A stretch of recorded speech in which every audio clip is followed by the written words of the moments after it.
Hi മക്കളെ, അങ്ങനെ model എക്സാമിൻ്റെ അവസാനത്തെ പരീക്ഷയായിട്ടുള്ള മാത്സ് ആണ് നാളെ 23-ാം തീയതി നടക്കുന്നത്. ആൻഡ് എനിക്ക് തോന്നുന്നു കേരളത്തിലെ ഭൂരിഭാഗം കുട്ടികളെന്നാണ് പോർഷൻസ് ഒന്നും കംപ്ലീറ്റ് ഇല്ല. അതിൻ്റെ റീസൺ ഒന്നും ഇപ്പോൾ ഡിസ്കസ് ചെയ്യേണ്ട സമയമല്ല. പക്ഷേ സാർ, ഈ അവസാന നിമിഷത്തിൽ ഞാൻ എന്താ ചെയ്യേണ്ടതെന്ന് ചോദിച്ചു കഴിഞ്ഞാൽ നിങ്ങളോട് ഞാൻ പറയുന്നത് വെച്ചാൽ നിങ്ങളുടെ 11 പാഠങ്ങളും SSLC മാത്സിലെ 11 പാഠങ്ങളിൽ നിന്നും ഉറപ്പായിട്ടും ചോദിക്കുന്ന കുറച്ച് ചോദ്യങ്ങളാണ് ഈ ഒരു വീഡിയോയിൽ വരുന്നത്. ഈ ചോദ്യങ്ങളിൽ 99% നിങ്ങൾക്ക് നാളത്തെ പരീക്ഷയിൽ ചോദിച്ചിരിക്കുമെന്ന് മാത്രമല്ല, ഈ വീഡിയോ മാത്രം പഠിച്ചാൽ നിങ്ങൾക്ക് മിനിമം 40 മാർക്ക് ഉറപ്പായിട്ടും നാളത്തെ പരീക്ഷ കിട്ടും. സോ നിങ്ങൾക്ക് ഇനി എത്ര സമയം ഉണ്ടെങ്കിലും ഏറ്റവും ഫസ്റ്റ് ഈ വീഡിയോ കണ്ട് ഇതിലെ ചോദ്യങ്ങൾ എങ്ങനെയാണ് ചെയ്യേണ്ടതെന്ന് നോക്കിയതിന് ശേഷം ബാക്കി സമയമുണ്ട് ബാക്കി ചോദ്യങ്ങൾ നോക്കാം. ആൻഡ് നിങ്ങൾ ടെൻഷൻ അടിക്കേണ്ട, മാത്സ് പരീക്ഷയ്ക്ക് ആവശ്യത്തിന് സമയമുണ്ട് ഫൈനൽ എക്സാമിന്. അന്നേരം നമ്മൾ സെറ്റാക്കി തരും. പക്ഷേ ഇപ്പോൾ ഈ ഒരു നിമിഷത്തിൽ നിങ്ങൾക്ക് ചെയ്യാൻ പറ്റുന്ന ബെസ്റ്റ് കാര്യം എന്ന് പറയുന്നത് ഈ വീഡിയോ കാണുക, ഇതിൽ ഓരോ ചോദ്യങ്ങളും എങ്ങനെയാ ചെയ്യുന്നത് മനസ്സിലാക്കി പഠിക്കുക. ആൻഡ് ഈ ചോദ്യങ്ങൾ വന്നാൽ പരീക്ഷയ്ക്ക് ചെയ്താൽ ബാക്കി കുറച്ച് ചോദ്യങ്ങൾ നിങ്ങൾക്ക് എന്തായാലും കിട്ടും. ഓക്കെ, റെഡി അല്ലേ? അപ്പോൾ എന്ത് ചെയ്യാം, നമുക്ക് തുടങ്ങാം. ഫസ്റ്റ് പാഠം നമുക്ക് അരിത്തമെറ്റിക് സീക്വൻസ് ആണ്. അരിത്തമെറ്റിക് സീക്വൻസ് അതായത് നിങ്ങൾ നാളത്തെ ക്വസ്റ്റ്യൻ പേപ്പറിൽ ഒന്നാമത്തെ ചോദ്യം ഉറപ്പായിട്ട് എന്തായിരിക്കും, ഒരു സീക്വൻസ് തരും. ആ സീക്വൻസ് തന്നിട്ട് അതിൻ്റെ പൊതുവ്യത്യാസം കോമൺ ഡിഫറൻസും ചോദിക്കും. അതേപോലെ തന്നെ അതിൽ ഏതെങ്കിലും ടേം 11th ടേമോ 10th ടേമോ അങ്ങനെ ചോദിച്ചു കഴിഞ്ഞാൽ നിങ്ങൾക്ക് ചെയ്യാൻ അറിയെങ്കിൽ എന്ത് ചെയ്തോ, വീഡിയോ സ്കിപ്പ് ചെയ്തിട്ട് അടുത്ത രണ്ടാമത്തെ ക്വസ്റ്റ്യനിലേക്ക് പോയിക്കോ. ചെയ്യാൻ അറിയാത്ത കുട്ടികളോട് എനിക്ക് പറയാനുള്ളത്, ഏതൊരു അരിത്തമെറ്റിക് സീക്വൻസ് സമാന്തര ശ്രേണി തന്നാലും അതിൻ്റെ പൊതുവ്യത്യാസം എന്ന് പറയുന്നത് അടുത്തടുത്ത 2 ടേമുകളുടെ വ്യത്യാസമാണ്. 13 - 3 D കിട്ടും, നമുക്ക് എത്ര 10 കിട്ടും. അതിൽ 11th ടേം കാണണമെങ്കിൽ അല്ലെങ്കിൽ nth ടേം കാണണമെങ്കിൽ xn = എന്താണ്, x1 + n - 1 × d ആണ് നമ്മളുടെ ഇക്വേഷൻ. അപ്പോൾ ഇവിടെ x11 ആണ് നമ്മളോട് ചോദിച്ചത്. x11 നമുക്ക് കാണണമെങ്കിൽ എന്താ, x1 + 11 ഒന്ന് കുറച്ച് 10 തവണ d ഗുണിച്ചാൽ മതി, which is equal to 3 + നമ്മളെ d എത്ര, നമുക്ക് 10 ആണ്. അത് നമുക്ക് ചെയ്താൽ 103 ആൻസർ കിട്ടും. ഈ ഫസ്റ്റ് ക്വസ്റ്റ്യൻ നിങ്ങൾക്ക് അറിയാമെങ്കിൽ എന്ത് ചെയ്തോ, നിങ്ങളൊന്ന് കമൻറ്റ് ചെയ്തോ. ഓരോ ക്വസ്റ്റ്യനും 1 അറിയാം 1 2 എന്ന് പറഞ്ഞ് നിങ്ങളിങ്ങനെ കമൻറ്റ് ചെയ്ത് പോയാൽ മതി. ഓരോ ക്വസ്റ്റ്യൻ എന്ത് ചെയ്യാം, നമുക്ക് നോക്കാം എത്ര ചോദ്യങ്ങൾ നിങ്ങൾക്ക് അറിയാം, അതിൽ എത്ര മാർക്ക് കിട്ടും എന്നുള്ളത്. ഇനി അരിത്തമെറ്റിക് സീക്വൻസ് രണ്ടാമത് ചോദിക്കാൻ പോകുന്നത് നമ്മളെ ക്ലാസിക് ക്വസ്റ്റ്യൻ ആണ്. എന്താണ്, 5th ടേം ഒരു സമാന്തര ശ്രേണിയുടെ 5ാമത്തെ പദം 20ഉം 8ാമത്തെ പദം 32ഉം തന്നിട്ട് 2 ചോദ്യങ്ങളാണ് ഉണ്ടാവുക. ഒന്ന് പൊതുവ്യത്യാസം കാണാൻ ചോദിക്കും, കോമൺ ഡിഫറൻസ്. അതേപോലെ തന്നെ വേറെ ഏതെങ്കിലും പദങ്ങൾ കാണാൻ ചോദിക്കും. എങ്ങനെയാണ് ചെയ്യുക, അതായത് 5ാമത്തെ പദം 20ഉം 8ാമത്തെ പദം 32ആണ്. കോമൺ ഡിഫറൻസ് കാണാൻ എന്താ നമ്മൾ ചെയ്യരുത്, പദവ്യത്യാസം, പദങ്ങൾ തമ്മിലുള്ള വ്യത്യാസം ബൈ സ്ഥാനങ്ങൾ തമ്മിലുള്ള വ്യത്യാസം 8 - 5 ചെയ്താൽ നിങ്ങൾക്ക് 4 ആൻസർ കിട്ടും. ഇനി നമുക്കിതിൽ 11th ടേം ആണ് ചോദിച്ചത്. 11th ടേം അതായത് ഒരു പദവും കോമൺ ഡിഫറൻസും കിട്ടിയിട്ടുണ്ട്, നമുക്ക് എളുപ്പത്തിൽ ചെയ്യും. ഇപ്പോൾ 8ാമത്തെ പദവും കോമൺ ഡിഫറൻസ് നമുക്കറിയാമെങ്കിൽ 11ാമത്തെ പദം എന്ന് പറയുന്നത് 8ൽ നിന്നും എന്ത് ചെയ്താൽ മതി, എത്ര കൂട്ടിയാലാടാ 11 എത്തുക, 3 അല്ലേ. അപ്പം എന്താണ്, x8ൻ്റെ കൂടെ 3 തവണ പൊതുവ്യത്യാസം നിങ്ങൾ എന്ത് ചെയ്താൽ മതി, കൂട്ടിയാൽ മതി. അത് ചെയ്യുമ്പോൾ ഏകദേശം ഇങ്ങനെ കിട്ടും. നിങ്ങൾക്ക് ഏത് പോയിന്റിലും കൺഫ്യൂഷൻ വരികയാണെങ്കിൽ നിങ്ങൾ പോസ് ചെയ്ത് ചെയ്യണം കേട്ടോ. കാരണം ഞാൻ സമയമില്ലാത്തതുകൊണ്ട് വളരെ പെട്ടെന്ന് ചെയ്യാൻ വേണ്ടിയിട്ട് ഓൾറെഡി ആൻസേഴ്സ് ഒക്കെ ഇവിടെ എഴുതി വെക്കുന്നത്. സോ നമുക്ക് എന്ത് ചെയ്യും, ആൻസർ 44 കിട്ടും. നിങ്ങൾക്ക് കിട്ടിയിട്ടുണ്ട് 2 എന്ന് കമൻറ്റ് ചെയ്തോടാ. പിന്നെ അരിത്തമെറ്റിക് സീക്വൻസ് 2 ചോദ്യങ്ങളാണുള്ളത്. ഒന്നെന്താണ്, ആൾജിബ്രൈക് എക്സ്പ്രഷൻ, അതായത് ബീജഗണിത രൂപം തന്നിട്ട് നമ്മളോട് എന്ത് ചെയ്യും, ആദ്യ പദവും അതേപോലെ തന്നെ പൊതുവ്യത്യാസവും ചോദിക്കാം. അല്ലെങ്കിലോ രണ്ടാമത്തെ ചോദ്യം എങ്ങനെ വരിക, രണ്ടാമത്തെ ചോദ്യം ആദ്യ പദവും പൊതുവ്യത്യാസവും തന്നിട്ട് നമ്മളോട് എന്താണ്, ആൾജിബ്രൈക് ഫ്രോം ബീജഗണിത രൂപം ചെയ്യാൻ ചോദിക്കും. എങ്ങനെ ഇത് ചെയ്യാം, നമുക്ക് ആൾജിബ്രൈക് ഫോം തന്നിട്ടുണ്ടെങ്കിൽ എന്താണോ n-ന്റെ ഗുണകം അതായിരിക്കും പൊതുവ്യത്യാസം. സോ d = 3 ആണ്. ഇനിയോ n-ന്റെ സ്ഥാനത്ത് 1 കൊടുത്തു കഴിഞ്ഞാൽ നമുക്ക് എന്ത് കിട്ടും, x1 = 8 കിട്ടും. അതാണ് ആദ്യ പദം. 2 കൊടുത്താൽ രണ്ടാം പദം കിട്ടും അല്ലേ. ഇനി ആദ്യ പദവും പൊതുവ്യത്യാസം കോമൺ ഡിഫറൻസ് തന്നിട്ടുണ്ടെങ്കിൽ അതിൻ്റെ ബീജഗണിത രൂപം എഴുതാനുള്ള ഇക്വേഷൻ എന്ന് പറയുന്നത് xn = dn + f - d. f എന്നാണ് ആദ്യ പദം ഫസ്റ്റ് ടേമും, d എന്ന് പറയുന്നത് പൊതുവ്യത്യാസം കോമൺ ഡിഫറൻസും. നിങ്ങൾ ചെയ്താൽ നിങ്ങൾക്ക് ആൻസർ എന്ത് കിട്ടും, 5n + 3. ഈ 2 ചോദ്യങ്ങൾ, ഒരു ചോദ്യം ഉറപ്പായിട്ട് എന്താണ് എല്ലാ പരീക്ഷയും വരുന്നതാണ്. ചില പരീക്ഷകളിലൊക്കെ ഈ 2 ചോദ്യങ്ങളും വരാറുണ്ട്. സോ ഇത്തവണ 2 ചോദ്യം വന്നാൽ 4 മാർക്ക് നിങ്ങൾക്ക് ഷുവറായിട്ടും കിട്ടും. ഓക്കെ, 3ാമത്തെ ചോദ്യമായിരുന്നു, വേഗം ടിക്കിട്ടോ. പിന്നെ എന്താണ്, എവർഗ്രീൻ ക്വസ്റ്റ്യൻ ആണ്. സർക്കിൾസ് എന്ന പാഠത്തുനിന്ന് വരുമ്പോൾ, സർക്കിൾസ് എന്ന പാഠത്തുനിന്ന് ഇങ്ങനൊരു ചിത്രം തന്നിട്ട് ഏതെങ്കിലും, അതായത് നിങ്ങൾക്ക് ഒരുപക്ഷെ ഇവിടെ ആയിരിക്കും നിങ്ങൾക്ക് ആംഗിൾ തരിക, ബാക്കി 2 ആയിരിക്കും നിങ്ങളോട് ചോദിക്കുക. ഉദ്ദേശം ഇത്രയേ ഉള്ളൂ, ഇത് 100 ആണെങ്കിൽ അതിൻ്റെ നേരെ പകുതി ആയിരിക്കും ഇവിടെയുള്ള ആംഗിൾ 50 ഡിഗ്രി ആയിരിക്കും. ആൻഡ് ഈ 50 ഡിഗ്രീൻ്റെ കൂടെ എന്ത് അനുപൂരകമായ ആംഗിൾ ആയിരിക്കും ബി വരിക, എന്ത് കൂട്ടിയാലാണോ 180 അതായിരിക്കും ബി. സോ എന്ത് വരും, 130 അല്ലേ, 50 ഡിഗ്രീൻ്റെ കൂടെ 130 കൂടെ കൂട്ടിക്കഴിഞ്ഞാൽ 180. അതാണ് നമ്മൾക്ക് ആൻസർ. ചിലപ്പോൾ ഇതെന്തായിരിക്കും, ഇത് 130 ആണ് തന്നതെങ്കിൽ നമ്മൾ എന്താ ചെയ്യേണ്ടത്, ഇതിൻ്റെ കൂടെ എന്ത് കൂട്ടിയാലാണോ 180 ഇട്ട് അത് ഇവിടെ കിട്ടും, 50 വരും. ആൻഡ് ഇതിൻ്റെ നേരെ ഡബിൾ ഇവിടെ 100 കിട്ടും. അങ്ങനെ എന്താണ്, ഈ മൂന്നെണ്ണത്തിലെ ഒരു ആംഗിൾ തന്നിട്ട് ബാക്കി രണ്ടും ചോദിക്കുന്ന ചോദ്യം ഉറപ്പായിട്ടും വൃത്തങ്ങൾ എന്ന പാഠത്തു നിന്നുണ്ടാവും. പിന്നെ നിങ്ങൾക്ക് ഇവിടെ വരക്കാനുള്ള ചോദ്യമാണ്. ഈ ചോദ്യം വരാത്ത ഒരു പരീക്ഷയും ഞാൻ ഈ പരിപാടി തുടങ്ങിയതിന് ശേഷം എന്ത് ചെയ്തിട്ടില്ല, കണ്ടിട്ടില്ല. ഈ ചോദ്യം എന്താ, ഒരു rectangle of area 24 square centimetre വരക്കാനാണ്. നമുക്ക് റെക്ടാംഗിളിൻ്റെ എന്താ 4ഉം 6ഉം എന്ത് ചെയ്യാം, നമുക്ക് നീളവും വീതിയും എടുക്കാം. അപ്പം നമ്മൾ എന്ത് ചെയ്യാണ്, ഇതാണ് നമ്മളെ ചതുരം 6 സെൻറ്റിമീറ്റർ. അതേപോലെ തന്നെ ഇത് 4 സെൻറ്റിമീറ്റർ. ഇത് വരച്ചാൽ നമ്മളെ ചതുരം വരച്ചു കഴിഞ്ഞു. പിന്നെ നമ്മൾ എന്താ ചെയ്യേണ്ടത്, ഈ 4 സെൻറ്റിമീറ്റർ അതേപോലെ ഇങ്ങോട്ടേക്ക് എക്സ്റ്റെൻഡ് ചെയ്യുക. പിന്നെയോ അപ്പോൾ ഇതെന്താ മൊത്തം 10 സെൻറ്റിമീറ്റർ ആവും. അപ്പം ആ 10 സെൻറ്റിമീറ്റർ വ്യാസമായിക്കൊണ്ട് ഡയമീറ്റർ ആയിക്കൊണ്ട് ഒരു അർദ്ധവൃത്തം വരക്കണം. അപ്പോൾ ഏകദേശം ഇവിടെ 5 സെൻറ്റിമീറ്ററുള്ള നിങ്ങൾ കോമ്പസ് വെച്ചിട്ട് ഒരു അർദ്ധവൃത്തം എന്ത് ചെയ്യുക, നിങ്ങൾ എങ്ങനെ വരക്കുക. എന്നിട്ടോ ഇത് നേരെ ഇങ്ങോട്ടേക്ക് എക്സ്റ്റെൻഡ്. ഈ ചോദ്യം നിങ്ങൾക്ക് അറിയാവുന്നതായിരിക്കും അല്ലേ. എക്സ്റ്റെൻഡ് ചെയ്ത് കഴിഞ്ഞാൽ നമ്മളുടെ സമചതുരത്തിന് വരക്കേണ്ട സമചതുരത്തിൻ്റെ വശം കിട്ടി. ഈ നീളം നമ്മൾ കോമ്പസിൽ എടുക്കുന്നു. ഈ കോമ്പസിൽ നമ്മൾ ഇവിടെ ഒരു ആംഗിൾ കട്ട് ചെയ്താൽ ഇതായിരിക്കും അടുത്തത്. ഇവിടുന്ന് പെർപെൻഡിക്കുലർ ഈ രണ്ടെണ്ണവും വരച്ച് കഴിഞ്ഞാൽ നിങ്ങൾക്ക് എന്താണ്, നിങ്ങളുടെ 5 മാർക്കിൻ്റെ ചോദ്യമായിരുന്നു കഴിഞ്ഞ വർഷത്തെ ഫൈനൽ എക്സാമിന് ചോദിച്ചത്, നിങ്ങൾക്ക് കിട്ടും. Okay right. ഇതാണ് നെക്സ്റ്റ്. Okay circles. ഇത് സർക്കിൾസ് തന്നെ ഒരു ചോദ്യം കൂടെ വരക്കാൻ ചോദിക്കും. എങ്ങനെയാണ്, ഒരു അന്തർവൃത്തം വരക്കണം അല്ലേ, ഒരു അന്തർവൃത്തം വരക്കണം നമ്മളോട്. എങ്ങനെ അന്തർവൃത്തത്തിന്റെ കണ്ടീഷൻ പറഞ്ഞിട്ടുള്ളത്, അതായത് റേഡിയസ്, സർക്കിളിന്റെ റേഡിയസ് 3 ആണ്, ട്രയാങ്കിളിൻ്റെ 50 ഡിഗ്രിയും 60 ഡിഗ്രിയാണ്. അപ്പോൾ ഇവിടുത്തെ കേസിൽ നമ്മൾ എന്താ എടുക്കുക, ഈ 50 ഡിഗ്രിയും 60 ഡിഗ്രി ആണെങ്കിൽ മൂന്നാമത്തെ സൈഡ് എന്താ 70 ഡിഗ്രി. നിങ്ങൾ പ്രത്യേകം ഓർക്കണം, അന്തർവൃത്തമാണ് നമുക്ക് വരക്കേണ്ടതെങ്കിൽ, ഇൻ സർക്കിളാണ് നമുക്ക് വരക്കേണ്ടതെങ്കിൽ നിങ്ങൾ മനസ്സിലാക്കേണ്ട കാര്യം എന്താ, സോറി ഇൻ സർക്കിൾ അല്ലല്ലോ ഇവിടെ വരക്കേണ്ടത്, പരിവൃത്തമാണല്ലേ ഇവിടെ വരക്കേണ്ടത്. ഒറ്റയടിക്ക് തെറ്റിപ്പോയി. The vertices of a triangle are points on the circle എന്നാണ് പറഞ്ഞത്. അതായത് ത്രികോണത്തിന്റെ മൂലകൾ എന്താണ്, വൃത്തത്തിലുള്ള പോയിന്റുകളാന്ന് പറഞ്ഞത്. അപ്പൊ എന്താ നമുക്ക് ഉണ്ടാവുക, ത്രികോണത്തിന്റെ മൂലകൾ വൃത്തത്തിന്റെ മുകളിലുള്ള പോയിന്റ് ആണെങ്കിൽ പരിവൃത്തമാണ് വരിക. പരിവൃത്തമാണ് നമ്മൾ വരക്കേണ്ടെങ്കിൽ നമ്മൾ എന്താ ചെയ്യുക, ഈ ഓരോന്നിന്റെയും ഡബിൾ നമ്മൾ എടുക്കുന്നു. എന്താണ് 100, 120, അതേപോലെ തന്നെ 140 ഇതെടുക്കുക. നമ്മൾ എന്ത് ചെയ്യുന്നു, ആദ്യം തന്നിരിക്കുന്ന മെഷർമെന്റിൽ 3 സെന്റിമീറ്റർ ആണ് ആരം. ഒരു വൃത്തം വരക്കുന്നു. ആ വൃത്തത്തിൽ നമ്മൾ സെന്റർ എടുക്കുന്നു. അതിനുശേഷം നമ്മൾ എന്ത് ചെയ്യും, ഇങ്ങനെ ആംഗിൾ വരക്കും. ഫസ്റ്റ് 100 ഡിഗ്രി മാർക്ക് ചെയ്യും, അത് ഏകദേശം ഇവിടെ ഉണ്ടാവും 100 ഡിഗ്രി.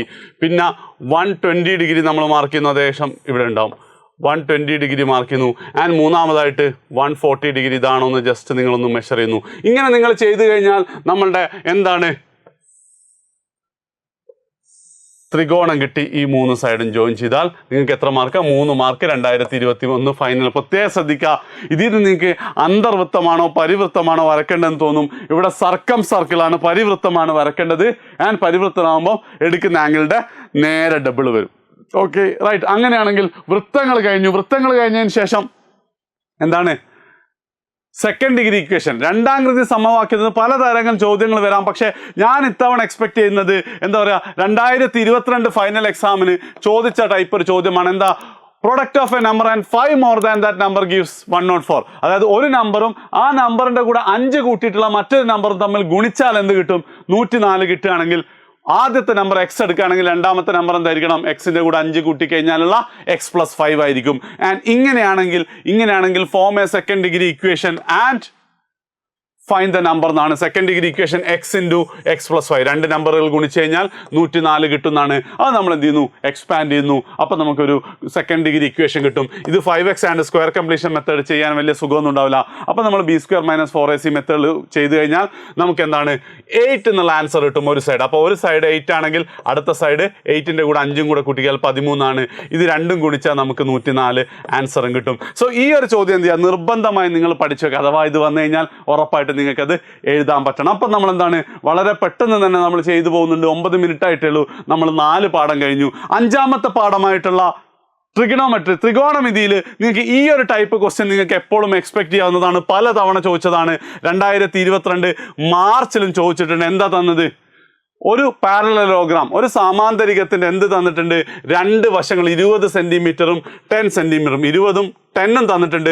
ഇത് 40 ഡിഗ്രിയാണ് നമുക്ക് തന്നിട്ടുള്ളത്. എന്നിട്ട് നമ്മളോട് ഫസ്റ്റ് ഹൈറ്റ് കണ്ടുപിടിക്കാനാണ്.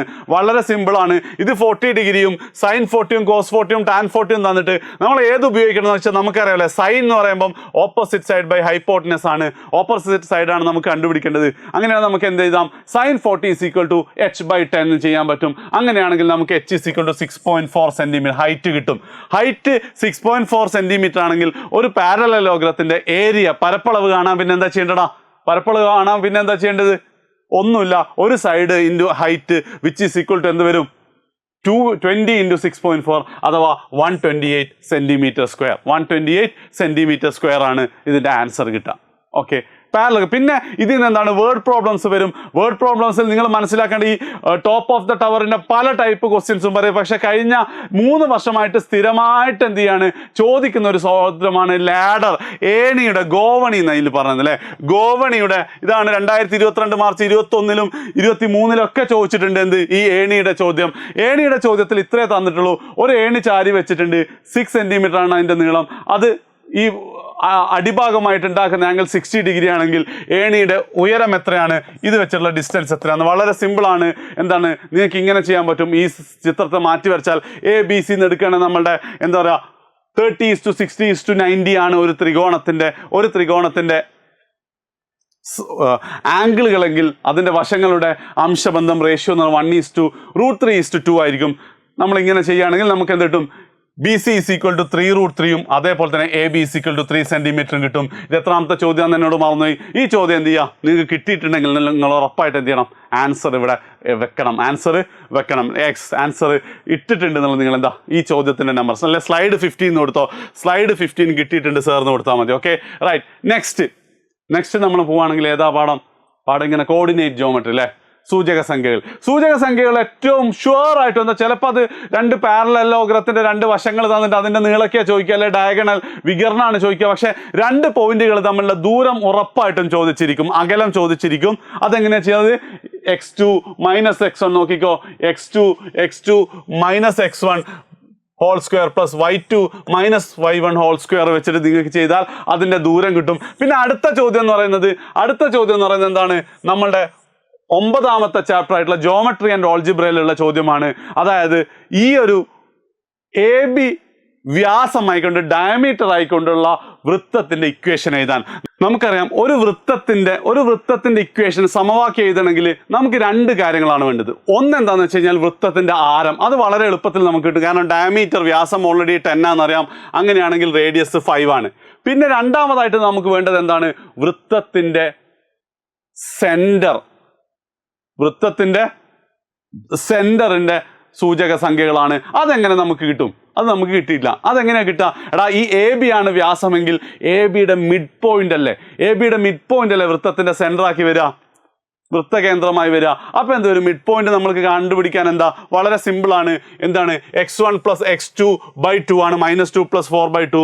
അതേപോലെ തന്നെ y1 + y2/2 ആണ്. നമ്മൾ ചെയ്താൽ 1 കിട്ടും. അതായത് മിഡ് പോയിന്റ് സെന്റർ 1 ആണ്. റേഡിയസ് 5 ആണെങ്കിൽ ഇക്വേഷൻ എന്ന് പറഞ്ഞു കഴിഞ്ഞാൽ x - xന്റെ സെന്ററിന്റെ x coordinate 1 whole square plus y - yയുടെ സെന്ററിന്റെ y coordinate 1 whole square is equal to റേഡിയസിന്റെ സ്ക്വയർ. പ്രത്യേകം ശ്രദ്ധിക്കുക, ഇത് 5 അല്ല, 5 സ്ക്വയർ ആണ്. ഇങ്ങനെ എഴുതിയാൽ തന്നെ നിങ്ങൾക്ക് മാർക്ക് കിട്ടും. പക്ഷേ എന്താണ്, നിങ്ങൾക്ക് ഇത് എക്സ്പാൻഡ് ചെയ്യാൻ അറിയാമെങ്കിൽ നിങ്ങൾ എന്ത് ചെയ്യുക? ഉറപ്പായിട്ടും എക്സ്പാൻഡ് ചെയ്തിട്ട് തന്നെ എഴുതുക. ഇങ്ങനെയാണെങ്കിൽ എന്താണ് 5 മാർക്ക് 4 മാർക്ക് എത്രയാണ്? 4 മാർക്ക് 2018 മോഡൽ. കാരണം ഇവിടെ നമ്മൾ എന്തൊക്കെ കൺസെപ്റ്റുകൾ പഠിക്കുന്നുണ്ട്? 1-2 പോയിന്റുകൾ തമ്മിലുള്ള അകലം പഠിക്കുന്നുണ്ട്, മിഡ് പോയിന്റ് കണ്ടുപിടിക്കാൻ പഠിക്കുന്നുണ്ട്, ഇക്വേഷൻ ഓഫ് എ സർക്കിൾ പഠിക്കുന്നുണ്ട്. 2 ചാപ്റ്ററുകൾ കണക്ട് ചെയ്തിട്ടുള്ള ചോദ്യമാണ്. ഓക്കെ, പിന്നെ നമ്മൾ വരികയാണെങ്കിൽ നമ്മളെ തൊടുവരകളിലെ ക്ലാസിക് ക്വസ്റ്റ്യൻ ആണ്. കഴിഞ്ഞ വർഷവും ചോദിച്ചിട്ടുണ്ട്. ചോദിക്കാത്ത വർഷങ്ങളില്ലാത്ത ചോദ്യമാണ് എന്ത്? ഒരു വൃത്തം വരക്കുക. വൃത്തത്തിന്റെ റേഡിയസ് 2.5 സെന്റിമീറ്റർ തന്നിട്ടുണ്ട്. എന്നിട്ട് അതിൽ നിന്നും 6.5 സെന്റിമീറ്റർ. ഇതെന്താ ഈ 0.5 എന്ന് എനിക്കറിയില്ല. സാധാരണ 3 സെന്റിമീറ്ററും 7 സെന്റിമീറ്ററാണ് ചോദിക്കാറുള്ളത്. 6.5 സെന്റിമീറ്റർ അകലത്തിൽ എന്ത് ചെയ്യണം? നമ്മളൊരു പോയിന്റ് മാർക്ക് ചെയ്തിട്ട് അവിടുന്ന് തൊടുവര വരക്കുക. എങ്ങനെ? ആദ്യം എന്ത് ചെയ്യുന്നു? 2.5 സെന്റിമീറ്റർ എടുക്കുന്നു, വൃത്തം വരക്കുന്നു. 2.5 സെന്റിമീറ്റർ കോമ്പസിൽ എടുക്കുന്നു, വൃത്തം വരക്കുന്നു. എന്നിട്ടോ ഈ വൃത്തത്തിൽ 6.5 സെന്റിമീറ്റർ. അപ്പൊ ഇത് 2.5, പിന്നെ ഒരു 4 സെന്റിമീറ്റർ, 6.5 സെന്റിമീറ്റർ അകലത്തിൽ നമ്മൾ പോയിന്റ് മാർക്ക് ചെയ്യുന്നു. അവിടുന്ന് ചെയ്യണമെങ്കിൽ എന്താ?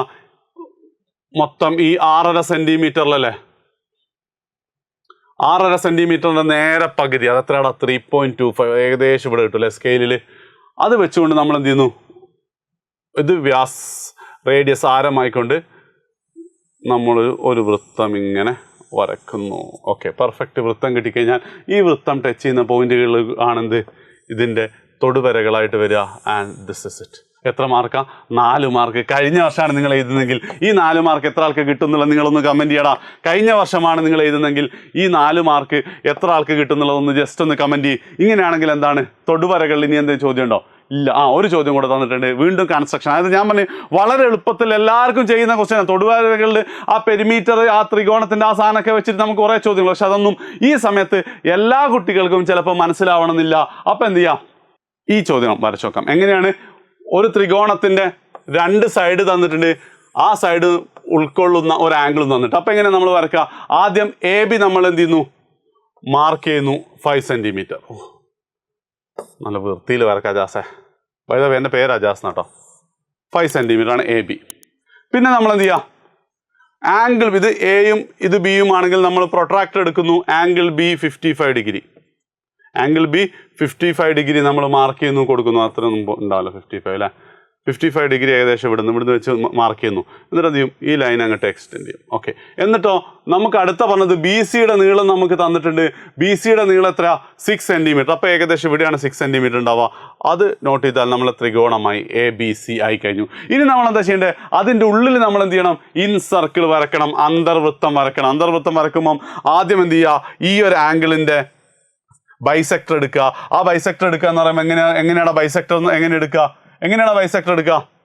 ഫസ്റ്റ് ഇവിടെ ഇങ്ങനെ ഒരു ആർക്ക് മാർക്ക് ചെയ്യുന്നു. ഇവിടുന്ന് ഒന്നും കൂടെ ഇതെടുത്തിട്ട് ഇങ്ങനെ 2 ആർക്കുകൾ കട്ട് ചെയ്യുന്നു. ഇത് ജോയിൻ ചെയ്താൽ ആംഗിൾ എയുടെ ബൈസെക്ടർ സമഭാജ്യം കിട്ടും. ഇതേപോലെ ആംഗിൾ ബിക്ക് നമ്മൾ ഇങ്ങനെ ഒരു ആർക്ക് കട്ട് ചെയ്യുന്നു. ഈ പോയിന്റിൽ നിന്നും ഇങ്ങനെ ഒരു ആർക്കും ഈ പോയിന്റിൽ നിന്നും ഇങ്ങനെ ഒരു ആർക്കും കിട്ടിയാൽ ഏകദേശം എന്താണ്, ഇത് ജോയിൻ ചെയ്താൽ ആംഗിൾ ബി കിട്ടും. ഓക്കെ, അപ്പം ഇതാണ് നമ്മളുടെ വൃത്തത്തിൻ്റെ സെൻറ്റർ. അപ്പോൾ ഇവിടുന്ന് പെർപെൻഡിക്കുലറി ലംബമായിട്ടൊരു വര വരക്കുക, അതായിരിക്കും നമ്മളുടെ ആരം. അത് ലംബമായി വര വരക്കുക, അതായിരിക്കും ആരം. അത് വെച്ചുകൊണ്ട് നമ്മൾ വരച്ചാൽ നമുക്ക് എന്ത് ചെയ്യും, ഏകദേശം തൊട്ടില്ല എന്നുള്ള രീതിയിൽ നമുക്ക് നമ്മളെ വൃത്തം. ഇത് പെർഫെക്റ്റ് ആയിട്ടില്ലേ, കുഴപ്പമില്ല. 3 മാർക്ക് ആ വർഷം തന്നിട്ട് 4ഉം 5ഉം മാർക്കിന് 4 മാർക്കാണ്. ഇത് ഷുവറായിട്ട് വരുന്ന ചോദ്യമാണ്. എന്താണ്, നിങ്ങൾക്ക് ഉറപ്പായിട്ടും ചെയ്യാൻ പറ്റണം. അപ്പം നമ്മൾ എന്ത് ചെയ്തു, നമ്മൾ 7 എത്ര പാഠം കഴിഞ്ഞാൽ ടാൻജൻസ് കഴിഞ്ഞു. ഇനി 8ാമത്തെ പാഠം എന്താണ്? സോളിഡ്സിൽ പൊതുവേ ക്വസ്റ്റ്യൻസ് നിങ്ങൾക്ക് ടഫാണ്. അല്ലെങ്കിൽ അങ്ങനെ ടഫാണെങ്കിലും വളരെ എളുപ്പത്തിൽ ചെയ്യാൻ പറ്റുന്ന 2-3 ചോദ്യങ്ങൾ ഇവിടെ വരുന്നുണ്ട്. അത് ഏതൊക്കെയാണോ? വളരെ എളുപ്പത്തിൽ ചെയ്യാൻ പറ്റുന്ന 2-3 ചോദ്യങ്ങൾ എന്ന് പറയുമ്പം ഒന്നാമത്തെ ചോദ്യം വരുന്നത് ഈ ഒരു ചോദ്യമാണ്. ഏത്? നമുക്ക് ഒരു കോണ് തന്നിട്ടുണ്ട്, അതിൻ്റെ സർക്കിളിൻ്റെ സെക്ടർ 120 ഡിഗ്രിയാണ്. ഓക്കെ, അതായത് വൃത്താംശത്തിൻ്റെ കേന്ദ്രകോൺ 120 ഡിഗ്രിയാണ്. ആൻഡ് അതിൻ്റെ റേഡിയസ് 12 ആണെങ്കിൽ എന്താണ് സ്ലാൻഡ് ഹൈറ്റ് എന്നാണ് ചോദിച്ചത്, ചെരിവ് ഉയരം.